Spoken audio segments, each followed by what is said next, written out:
Cambia fondamentalmente anche lo scenario politico nel Veneto. Lo stesso consigliere regionale Teso ribadisce che cambiano gli equilibri, insomma, anche all'interno di Forza Italia. Consigliere regionale Moreno Teso, consigliere, Forza Italia con questa nuova indagine, con questo proseguo dell'indagine è finita?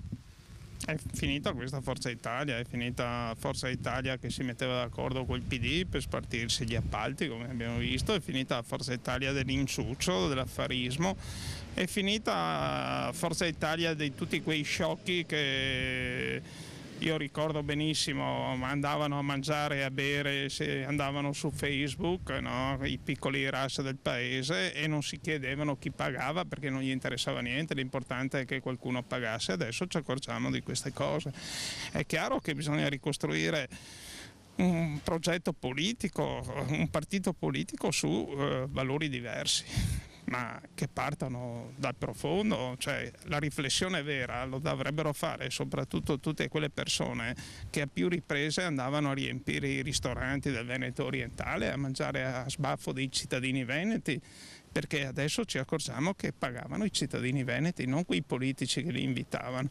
E quindi la riflessione va fatta su questo: siamo ancora in grado di cambiarlo questo paese, o noi a questo paese ci siamo assuefatti e vogliamo che continui così? Vogliono ancora i cittadini, quei politici che li invitano a mangiare gratis in Ottava Presa, in altre località del Veneto orientale, a None, eccetera, e non si domandano mai chi è che paga, e nessuno gli dice chi paga. Adesso sanno chi pagava, pagavano loro.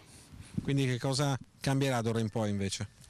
Deve cambiare assolutamente il rapporto tra politica e i cittadini, deve cambiare il rapporto tra il politico e l'interesse pubblico, deve cambiare la politica.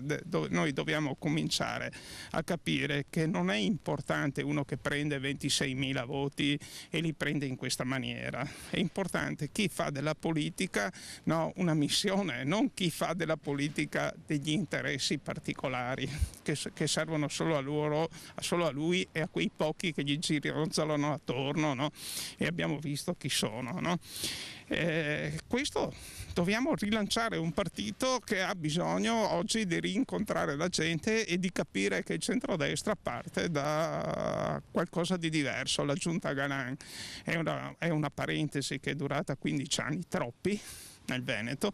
Dobbiamo capire che un partito serio non può avere assessori a vita, che i mandati degli assessori devono finire dopo due legislature, perché sennò diventano loro i padroni.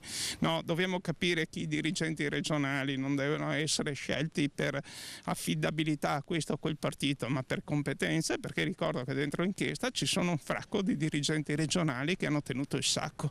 Ecco, queste sono le cose che vanno denunciate, ma fatta soprattutto quella riflessione che dicevo prima. I cittadini oggi sono in grado di capire e di cambiare, sono in grado di capire che c'è stato un grande sacco, no? Dove il centrodestra e il centrosinistra, in particolare alcuni politici del centrodestra e del centrosinistra, facevano gli affari loro in barba a tutti e facevano gli accordi politici. E voglio anche ricordare che il Portoguarese è parte di questi accordi politici. Voglio anche ricordare che a Portoguaro vince un sindaco di centrosinistra solo perché fa gli accordi con una parte del centrodestra, che si richiamava questo assessore che è finito purtroppo per lui in carcere.